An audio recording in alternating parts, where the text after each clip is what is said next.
Hello, I'm Liz, one of Derry's reference librarians, and welcome to another episode of Misinformation Busters.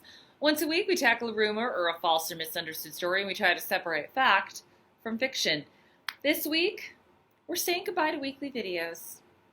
So, what's the story? I am no longer going to be doing these videos week to week. This is mainly due to the commitment and just the pretty intense schedule. Plus, filming can take a while, especially if I flub a line. But don't fret, this is not going away completely. Instead, I'm partnering with DairyCam to make this a once-a-month podcast. This will allow me to do more deep dives on topics and provide a more forgiving environment, aka I don't have to try to get my whole script in one take. But trust me, it's not like I can ever run out of topics for this. The podcast will be called Let's Calm Down, a podcast about misinformation, and look for it in the fall. So, what lessons would I impart? Well, I hope that I inspired people to at least think before they share. There's nothing wrong with having a little bit of skepticism and double checking things, especially if you see something that's not from a well-known source. Do a little bit of legwork. For example, I will see a picture of an incendiary tweet that's from a public figure. I'll go to the actual Twitter account and see if it's there. If not, I'll try to see if it's been deleted, because that can happen, and if someone had capped it beforehand. Sometimes that is the case.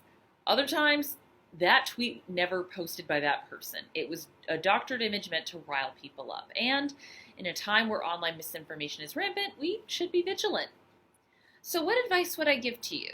I would have a toolbox, which is like a set of go-to sources, some mainstream news sources, even if it's a local affiliate like WMUR, sources for data like Pew and 538, some science sources. I'm a big fan of science-based medicine, Scientific American, and Dr. Jen Gunter, to name a few. I also like Rational Wiki, not exactly a scholarly source, but a good collection of woo, misinformation, pseudoscience, and conspiracy theories. I actually got a lot of ideas from there. I would also recommend the website Media Bias Fact Check. The bias measure is a little iffy, but I use it to cross-check websites.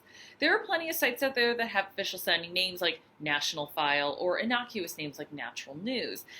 And they are actually websites that peddle conspiracy theories and disinformation.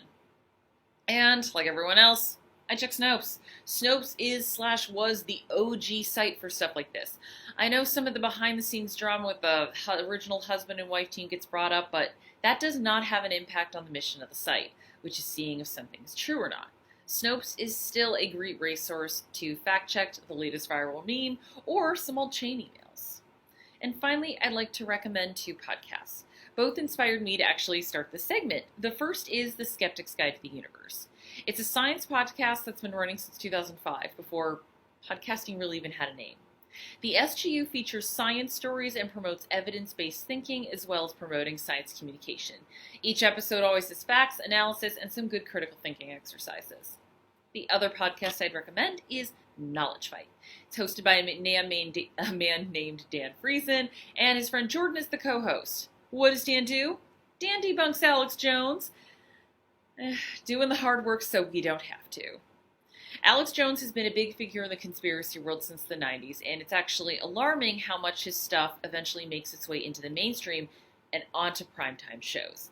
Dan's debunking and fact-checking inspired me to do this, and while the show isn't to everyone, because it's Alex Jones, it provides people with facts to disarm his arguments. Plus, Dan and Jordan are pretty funny. And hopefully I can be pretty funny in podcast form.